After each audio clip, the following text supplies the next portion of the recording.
Good morning student. तो आज हम करेंगे क्लास 9th साइंस का chapter 9 force and laws of motion. Okay, now let's start. Force, सबसे पहले हमें जानना है स्टूडेंट फोर्स क्या होता है। हम ऑलरेडी 8th क्लास में पढ़ चुके हैं कि फोर्स क्या होता है। It is a form of push and pull. Push और पुल को फोर्स कहते हैं, वहाँ पर हमने इतना पढ़ा था। अब इसके बारे में हम आगे फर्दर स्टडी करेंगे। तो फोर्स क्या student? Force is an external effort. Force एक एक्सटर्नल एफर्ट है इन द फॉर्म ऑफ पुश और पुल। किस फॉर्म में होता है? या वो पुश होगा या वो पुल होगा। ओके, दैट चेंजेस और टेंड्स टू चेंज। वो क्या करता है? चेंज कर देता है या चेंज करने की कोशिश करता है स्टेट ऑफ मोशन और dimension of the body. Body की स्टेट ऑफ मोशन को, अगर कोई बॉडी मोशन में है तो उसको रेस्ट में ले आता है, अगर कोई बॉडी रेस्ट में है तो उसको मोशन में ले आता है। और it also change the dimension. Force लगाने से हम किसी बॉडी में के डायमेंशन को भी चेंज कर सकते हैं। ओके स्टूडेंट, तो force is an external effort in the form of push and pull, push और पुल, दैट चेंजेस और tends to change the state of motion और डायमेंशन, शेप और size of the body. Okay, effect of force. Force के क्या effect है student? देखिए, force can move a body at rest. ये body है, देखिए एक आदमी इससे फोर्स लगा रहा है कार पे, जो पहले रेस्ट में थी, फोर्स लगाने के बाद ये मूवमेंट में आ गई, मूव हो गई। तो force can move a body at rest. Second, देखिए force can stop a moving body. एक मूविंग बॉल आई बहुत तेज़ी से, उसने उस पर फोर्स लगा करके उसको स्टॉप कर लिया। तो क्या करा? फोर्स ने स्टॉप कर दिया मूविंग बॉडी को। Okay, third, force can change the speed of the moving body.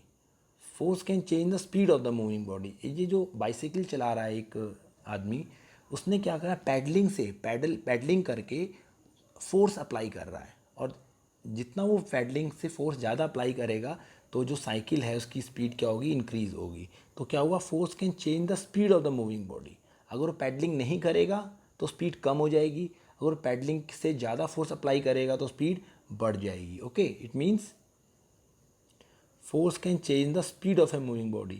It may be decrease, may be increase और may be decrease। वो इंक्रीज भी कर सकती है स्टूडेंट, डिक्रीज भी कर सकती है। डिपेंड करता है साइकिलिस्ट जो है वो कितना फोर्स अप्लाई कर रहा है। अगर फोर्स अप्लाई कर रहा है तो इंक्रीज करेगा, अगर फोर्स अप्लाई नहीं कर रहा है तो डिक्रीज करेगा। Okay, next is force can change the direction of the moving body.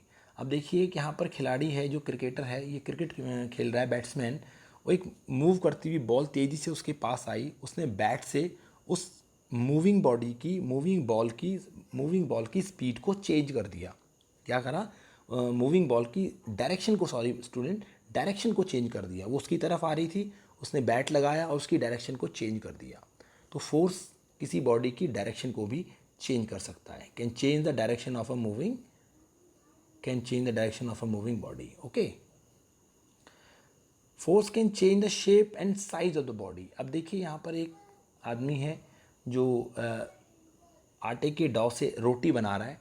तो रोटी, जब आटे का डो था स्टूडेंट, तो वो गोल राउंड शेप का था। उसने उसके ऊपर फोर्स अप्लाई किया और फोर्स अप्लाई करने के बाद उसको फ्लैटन कर दिया with the help of this, you can say this flattener. Okay, belan you can say. Okay, तो उसने उसकी शेप और साइज को चेंज कर दिया। पहले वो राउंड था, अब वो फ्लैट हो गया एकदम। ठीक है स्टूडेंट, तो these all are the effects of force. Now come to next slide. Balanced and unbalanced force. तो जब भी हम फोर्स की बात करेंगे स्टूडेंट, ये जानना बहुत ज़रूरी है कि व्हाट इज़ बैलेंस्ड फोर्स और व्हाट इज़ अनबैलेंस्ड फोर्स। देखिए, if two forces act on a body in opposite direction. जब भी किसी बॉडी के ऊपर दो फोर्स लगेंगी, देखिए एक फोर्स यहाँ लग रही है, एक फोर्स यहाँ लग रही है। किसी बॉडी के ऊपर दो फोर्स लगेंगी और वो कैसी रहेंगी स्टूडेंट? अपोजिट डायरेक्शन में रहेंगी। And if both the forces are equal and the resultant force acting on the body is zero. अब ये दोनों फोर्सें कैसी हैं स्टूडेंट? F1 एंड F2, ये फोर्स दोनों बराबर हैं। F1 और F2 दोनों फोर्सें बराबर हैं। बराबर का मतलब, जब किसी ने फोर्स यहाँ से लगाया, एक फोर्स यहाँ से लगा, और अल्टीमेटली ये बॉडी जो है अपनी जगह से मूव नहीं करी। तो इसका मतलब जो इस बॉडी के ऊपर रिजल्टेंट फोर्स है, यानी यू कैन से नेट फोर्स जो है स्टूडेंट, वो नेट फोर्स क्या लगा, ज़ीरो नेट फोर्स लगा। तो ज़ीरो नेट फोर्स मतलब उसके ऊपर कोई भी फोर्स नहीं लगा। Such forces are called balanced force. Such forces are called balanced force student. Okay, तो balance forces can not change the state of rest और मोशन ऑफ द बॉडी। जो बैलेंस फोर्स होते हैं स्टूडेंट, वो किसी भी बॉडी की state को चेंज नहीं करती हैं, चाहे वो रेस्ट में है चाहे वो बॉडी मोशन में है। अब यहाँ पर बॉडी रेस्ट में थी, दोनों तरफ से फोर्स लगा, फोर्स हुआ, लेकिन रिजल्टेंट फोर्स क्या थी, रिजल्टेंट फोर्स क्या थी, ज़ीरो होने के कारण F1 इक्वल टू F2, दोनों तरफ बराबर फोर्स है तो बॉडी मूव नहीं करेगी। This type of force are called balanced force. Okay student, हम टग ऑफ वॉर में देखते हैं, एक गेम होता है टग ऑफ वॉर स्टूडेंट, वहाँ पर यहाँ से भी कुछ लोग उस रस्सी को खींच रहे हैं, यहाँ से भी कुछ लोग रस्सी को खींच रहे हैं। अगर ये रस्सी अपनी इस पोजीशन से नहीं हिलेगी, दोनों तरफ से फोर्स बराबर लग रहा है, तो this force is called balance force. Okay student, next is unbalance force. इसका अपोजिट ले लीजिए स्टूडेंट, यहाँ पर एक F1 फोर्स है, एक F2 फोर्स है, दोनों अपोजिट डायरेक्शन में लग रही है। F1 is greater then F2। इस केस में क्या है स्टूडेंट, F1 F2 से ज़्यादा है। इसका मतलब जो रिजल्टेंट फोर्स है वो किस डायरेक्शन में लगेगी, resultant force is not equal to zero. जो अनबैलेंस्ड फोर्स होती है स्टूडेंट, उसका जो रिजल्टेंट होता है स्टूडेंट, नेट फोर्स जो होती है स्टूडेंट, वो ज़ीरो नहीं होती। तो जब ज़ीरो नहीं है तो जो फोर्स ज़्यादा है उसी की डायरेक्शन में बॉडी मूव करेगी। यहाँ पर F1 इज़ ग्रेटर, यहाँ पर क्या है student, F1 is greater than F2, इसका मतलब बॉडी इधर को मूव करेगी। ये जो बॉडी है वो किधर को मूव करेगी, इस डायरेक्शन में मूव करेगी। ओके, क्योंकि F1 फोर्स ज़्यादा है। और अगर इसका उल्टा हो student, F2 is greater than F1 हो, तब ये बॉडी इधर को मूव करेगी। ओके, इधर को मूव करेगी क्योंकि F2 फोर्स ज़्यादा है, नेट फोर्स F2 की डायरेक्शन में लगेगी। ओके, तो इसे एक बार रीड करेंगे। If two forces act on a body in opposite direction and if one force is greater than the other, अगर एक फोर्स दूसरी से ज़्यादा होगी, and the resultant force is not equal to zero, और इस केस में रिजल्टेंट फोर्स कभी भी जीरो नहीं होगी, तो this type of force is called unbalanced force student. Okay, unbalanced force change the state of rest और मोशन ऑफ द बॉडी। किसी भी बॉडी की स्टेट को चेंज करने के लिए, चाहे वो रेस्ट में हो चाहे वो मोशन में हो, चाहे जो बॉडी है वो रेस्ट में हो स्टूडेंट चाहे वो मोशन में हो, उसको चेंज करने के लिए आपको अनबैलेंस्ड फोर्स की ज़रूरत होती है, okay, hope you understand the concept of balance and unbalanced force. Okay, now come to our next slide, force of friction. जब भी हम फोर्स ऑफ फ्रिक्शन की बात करते हैं स्टूडेंट, तो हमें एक चीज़ ध्यान में आती है, जब भी हम किसी बॉडी के ऊपर फोर्स अप्लाई करते हैं, पुश अप्लाई करते हैं या पुल अप्लाई करते हैं, तो ओके, तो एक अपोजिट डायरेक्शन में एक फोर्स ऑलरेडी उस पर काम करता है। This force is called friction. Student friction, उस फोर्स को फ्रिक्शन कहते हैं। ओके, अब देखिए student, the force of friction is the force which oppose the motion of the object over a surface. अब देखिए यहाँ पर एक डायग्राम आपको दिख रहा है स्टूडेंट, ये बॉडी है, ये पर्पल कलर की जो है ये बॉडी है, और इस बॉडी को हमने एक पुशिंग फोर्स लगाया, हमने इस बॉडी को धक्का लगाया, और जब हमने इसको धक्का लगाया स्टूडेंट, ये धक्का लगाने से क्या हुआ, ये मूव करने लगी, तो इसके ऊपर एक और फोर्स अप्लाई हो रहा है उस समय, और फोर्स एक्ट कर रहा है उसकी जस्ट अपोजिट डायरेक्शन में, this force is called force of friction. तो यानी फोर्स ऑफ फ्रिक्शन क्या है, force of friction is the force which oppose the motion of the object. हम इसको यहाँ को फोर्स लगा रहे हैं, और फोर्स ऑफ फ्रिक्शन क्या है स्टूडेंट, हम इसको यहाँ को फोर्स लगा रहे हैं, फोर्स ऑफ फ्रिक्शन यहाँ को उल्टा मूव कर रहा है, यानी कि force of friction always oppose the motion of the object के मोशन को अपोज करता है। और अगर फोर्स ऑफ फ्रिक्शन जो फ्रिक्शन है वो ज़्यादा होगा इस फोर्स से, तो बॉडी मूव नहीं कर पाएगी। ओके, अगर फोर्स ऑफ फ्रिक्शन कम होगा इस फोर्स से, बॉडी मूव करेगी। ओके, और फ्रिक्शन हम किसी सरफेस का, बहुत सारी कंडीशंस होती हैं, स्मूथ सरफेस बना करके उसको मिनिमाइज भी कर लेते हैं। ओके स्टूडेंट, देखिए, a ball rolling on a ground gradually slow down and comes to stop due to force of friction. एक बॉल को हमने ग्राउंड के ऊपर रोल कर दिया स्टूडेंट, एक ग्राउंड के ऊपर रोल कर दिया। After some time you see this ball come to stop due to force of friction. अगर उस बॉल के ऊपर कोई भी फोर्स काम ना करे तो वो बॉल कंटिन्यूस मूव करती रहेगी, बट उसके ऊपर कौन सी फोर्स ने काम किया स्टूडेंट? फ्रिक्शन। इस फ्रिक्शनल फोर्स के कारण ये बॉल थोड़ी देर पर जा करके स्टॉप हो गई। ओके, सेकंड देखिए, if you stop the pedalling of bicycle, अगर हम एक बाइसिकल को पैडल करना स्टॉप कर देंगे तो देखेंगे स्टूडेंट हमने फोर्स लगाना उसके ऊपर कम कर दिया। तो ग्रेजुअली देखिए the gradually slow down and come to stop due to force of friction. कुछ समय में आप देखेंगे साइकिल धीरे धीरे ग्रेजुअली स्लो डाउन हो जाएगी और स्टॉप हो जाएगी। और why only due to force of friction, क्योंकि उसके ऊपर एक फोर्स ऑफ फ्रिक्शन लग रहा है, वो उसको अल्टीमेटली रोक देगा जिस तरीके से बॉल को रोका था। Okay student, an object with uniform motion will continue to move with uniform motion. अब देखिए, एक ऑब्जेक्ट अगर यूनिफॉर्म मोशन में है स्टूडेंट, वो हमेशा कंटिन्यू, अगर यूनिफॉर्म मोशन में student, it will also continue to move with a uniform motion if the force acting on it, pushing force और frictional force, are balanced।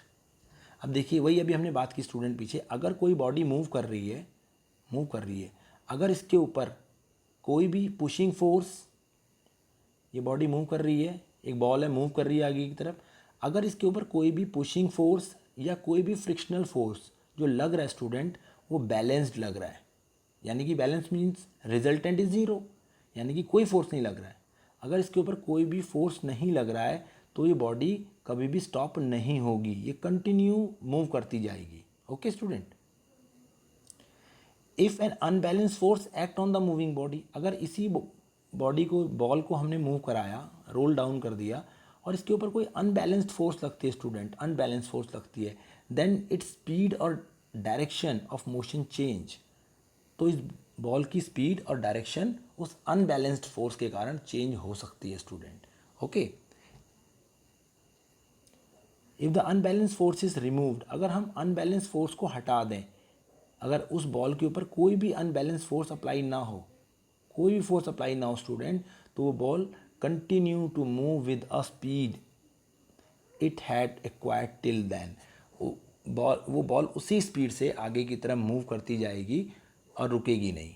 Okay, क्योंकि उसके ऊपर कोई भी अनबैलेंस्ड फोर्स नहीं है स्टूडेंट। जैसा कि हमने यहाँ पे पढ़ा, an object with uniform motion, जो यूनिफॉर्म मोशन में होगा, will continue to move with a uniform motion, वो कंटिन्यू तरीके से यूनिफॉर्म मोशन में ही चलता रहेगा जब तक के ऊपर उसके ऊपर कोई फोर्स काम नहीं करेगी। ओके, जब तक, if the force acting on it are balance, कब तक यूनिफॉर्म मोशन में वो ऑब्जेक्ट रहेगा स्टूडेंट? जब तक उसके ऊपर फोर्स जो रहेगी वो बैलेंस्ड रहेगी, यानी कि जो फोर्स उसके ऊपर एक्ट कर रही है वो बैलेंस्ड फोर्स एक्ट कर रही है, यानी कि जो पुशिंग फोर्स है या फ्रिक्शनल फोर्स है, पुशिंग और फ्रिक्शनल दोनों फोर्सें बैलेंस होंगी, यानी कि जो जिस फोर्स से उसको पुश किया गया है वही अमाउंट ऑफ फ्रिक्शनल फोर्स भी उस पर काम कर रही है, तो वो बैलेंस रहेगी। ठीक है, वो मूव करती रहेगी अपनी ही पोजीशन में। Okay, hope you understand what is friction. Okay, next, this is an experiment, Galileo's experiment of motion of an object on an inclined plane. ये गैलियो ने एक एक्सपेरिमेंट किया स्टूडेंट इंक्लाइंड प्लेन के ऊपर। गैलियो ने 2 इंक्लाइंड प्लेन ले लिए student. देखिए, इनकी खास बात है, इनका जो एंगल है, ये this angle and this angle is equal, this theta is equal, दोनों के इंक्लाइंड प्लेन सेम है स्टूडेंट। तो गैलियो ने कहा student, when a marble roll down on incline plane, जब इस इंक्लाइन प्लेन के ऊपर मार्बल को रोल डाउन करेंगे, इट्स वेलोसिटी इंक्रीज, इस मार्बल की जो ये रखा हुआ है स्टूडेंट, ये छोटा सा ये जो मार्बल है इसकी वेलोसिटी इंक्रीज करेगी। Okay, and when it goes up, और जब वो यहाँ आने के बाद ऊपर की तरफ मूव करेगा स्टूडेंट, तो इसकी जो velocity incline second incline plane की तरफ मूव करेगा, ऊपर की तरफ मूव करेगा, ऊपर की तरफ मूव करेगा स्टूडेंट, तो इसकी वेलोसिटी क्या होगी स्टूडेंट, डिक्रीज होगी, इसकी वेलोसिटी डिक्रीज होगी if the inclination of both the plane are equal, अगर इन दोनों ही प्लेन का इंक्लिनेशन सेम है, यानी कि ये थीटा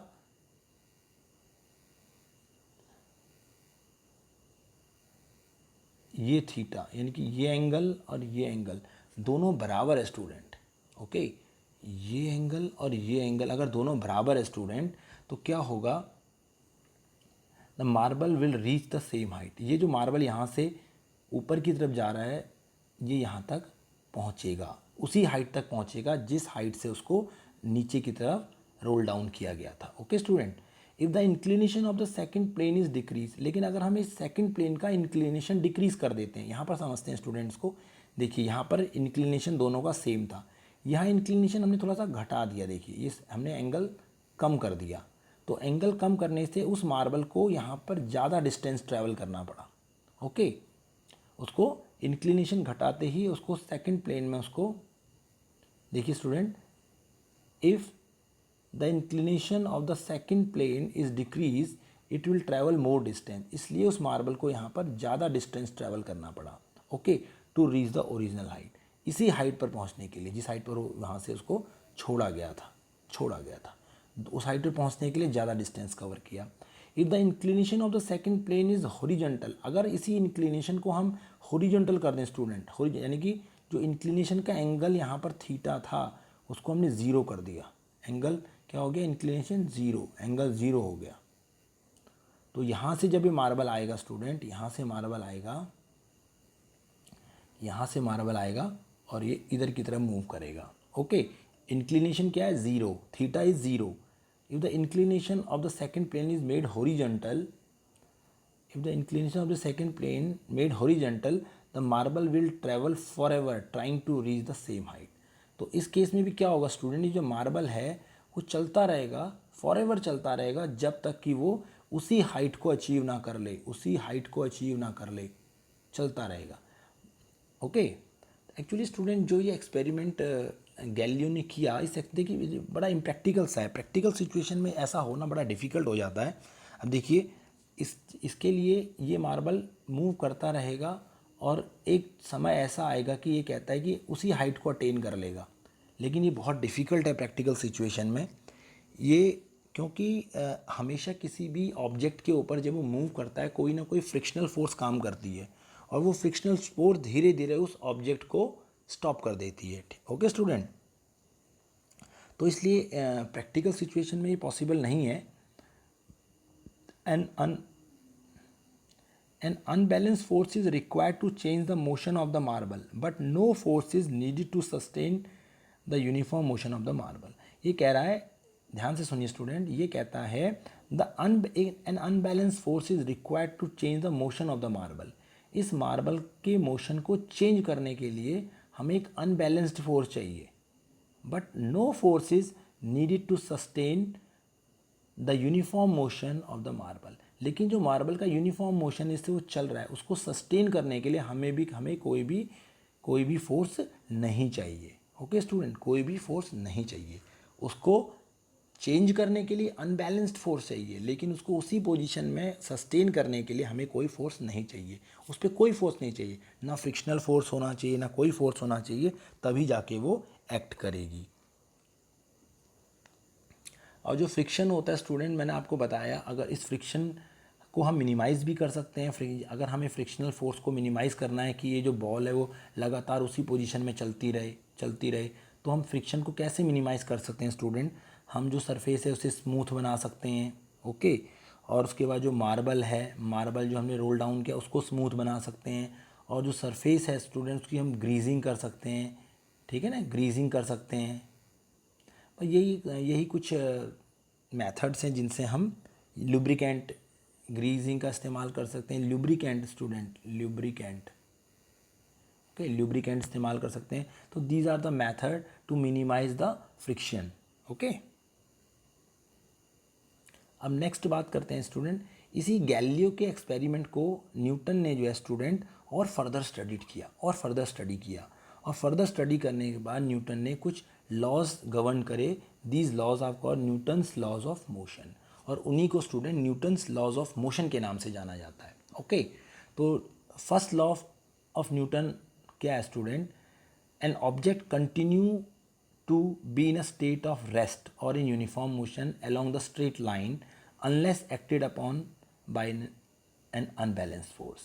तो स्टूडेंट अपने फर्स्ट जो लॉ है उसमें न्यूटन क्या कहता है?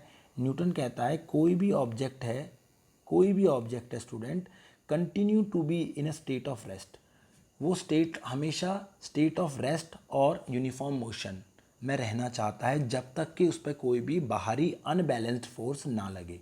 जब तक हम किसी भी बॉडी में बाहरी अनबैलेंस्ड फोर्स नहीं लगाएंगे तब तक वो ऑब्जेक्ट या तो अपनी रेस्ट की पोजीशन में रहेगा या अपनी यूनिफॉर्म मोशन की पोजीशन में रहेगा, ओके। तो it is called Newton first law of motion. तो व्हाट इज इनर्शिया? एक वर्ड आता है स्टूडेंट यहाँ, इनर्शिया। इनर्शिया क्या student? It is the natural tendency of an object to resist the change of their state of rest और uniform motion. ये inertia student जो objects होते हैं उनकी एक नेचुरल टेंडेंसी है, एक नेचुरल टेंडेंसी है कि जो ऑब्जेक्ट अगर रेस्ट में है तो वो रेस्ट में रहना चाहता है, अगर यूनिफॉर्म मोशन में है तो यूनिफॉर्म मोशन में रहना चाहता है, ओके। तो इसी टेंडेंसी को हम इनर्शिया कहते हैं स्टूडेंट। तो इनर्शिया एक नेचुरल टेंडेंसी है ऑब्जेक्ट की जो अपने चेंज को रजिस्ट करती है, जो अपने चेंज को रजिस्ट करती है। अगर उसका कोई चेंज हो रहा है उसमें अंदर, उसकी नेचुरल टेंडेंसी में कोई चेंज हो रहा है स्टूडेंट, उसको अपोज करती है, रजिस्ट करती है। अगर रेस्ट में है तो रेस्ट में रहेगी, और यूनिफॉर्म मोशन में है तो यूनिफॉर्म मोशन में रहना चाहती है जब तक कि उसके ऊपर कोई अनबैलेंस्ड फोर्स ना लगे। तो स्टूडेंट इसीलिए जो Newton's first law of motion है स्टूडेंट, इसलिए उसे लॉ ऑफ इनर्शिया भी कहते हैं। Newton's first law is also called law of inertia, okay student. Newton के फर्स्ट लॉ को लॉ ऑफ इनर्शिया भी कहते हैं। अब इसमें देखिए स्टूडेंट, यहाँ पर एक आपको एक्सपेरिमेंट करके, एक्टिविटी करके दिखाया हुआ है।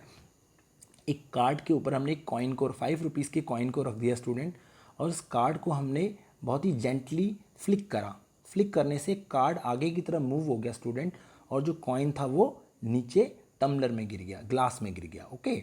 तो ऐसा क्यों हुआ स्टूडेंट? जो कॉइन था, कॉइन रेस्ट पर था और वो रेस्ट पर ही रहना चाहता था, ओके।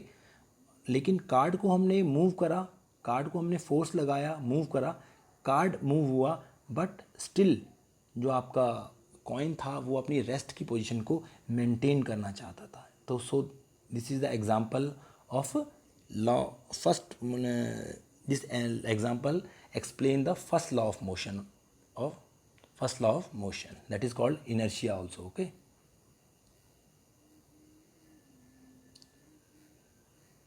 यहाँ पर कुछ इनर्शिया के एग्जाम्पल हैं student. If A striker hit a piles of, देखिए पहला एग्जाम्पल देखते हैं पहला एग्जाम्पल देखते हैं student. If A striker hit A pile of coin on a carrom board, the lowest coin move out and due to inertia of rest. जब हम कभी कैरम बोर्ड खेलते हैं स्टूडेंट, उसमें जो हम ऐसे एक गोटी के ऊपर एक गोटी ऐसे रख देते हैं, हम सबसे लास्ट वाले गोटी को स्ट्राइकर से स्ट्राइक करते हैं, वो मूव होती है आगे। लेकिन और सारी जो रेस्ट में है स्टूडेंट, वो जो देखिए lowest coin move out due to inertia of rest, क्योंकि लोवेस्ट कॉइन क्या था स्टूडेंट? इनर्शिया ऑफ रेस्ट में था, okay. The other coin fall down, और अदर कॉइन जो है वो नीचे की तरफ गिर जाते हैं, ओके। नेक्स्ट क्वेश्चन, नेक्स्ट देखते हैं student. If a coin placed on a playing card और a tumbler flicked with a finger due to inertia of rest, the coin fall down into the tumbler. ये student अभी हमने पहले discuss किया था कि हमने जब कार्ड को फ्लिक करा तो जो कॉइन था उसके ऊपर रखा हुआ वो टम्बलर के अंदर गिर गया, क्योंकि वो क्या था? रेस्ट में था, और वो रेस्ट में ही रहना चाहता था।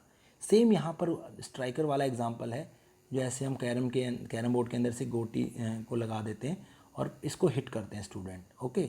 और हिट करते हैं तो क्या होता है स्टूडेंट? देखिए striker hit the piles of coin, piles of coin on carom board, the lowest coin move out due to inertia of rest, other coin fall down. तो क्या होते हैं, जो लास्ट वाला कॉइन है स्टूडेंट, उस पर हमने हिट किया तो वो मूव होता है, बाकी क्या होते हैं due to inertia of rest क्योंकि उसमें हमने फोर्स लगाया है, पहले वो रेस्ट में था, फोर्स लगाया तो वो क्या हुआ, मूव करा। और जितने भी कॉइन है स्टूडेंट वो नहीं आगे मूव होते, वो नीचे की तरफ गिरते हैं। ठीक है, इसका मतलब वो रेस्ट पर हैं, रेस्ट पर ही रहना चाहते हैं।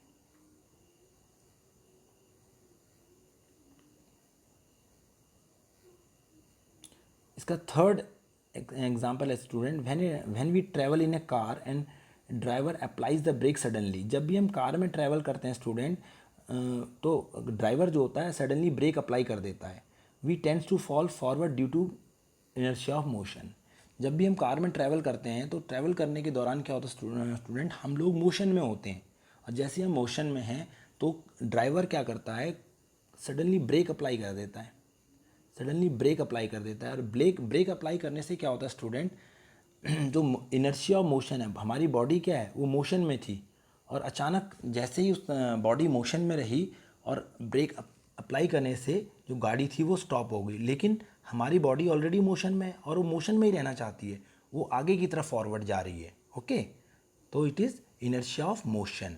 ओके, अब नेक्स्ट एग्जांपल में देखिए student, when we are standing in a bus and the bus begin to move suddenly. अब हम जब बस में खड़े होते हैं और अचानक क्या होता है, बस स्टॉप रुकी हुई है और हम खड़े हुए हैं और बस अचानक से चलती है student, we tends to fall backward, और हम एकदम पीछे की तरफ जाते हैं स्टूडेंट, बिकॉज आवर फीट, क्यों होता है student, our feet in contact with the floor and move forward.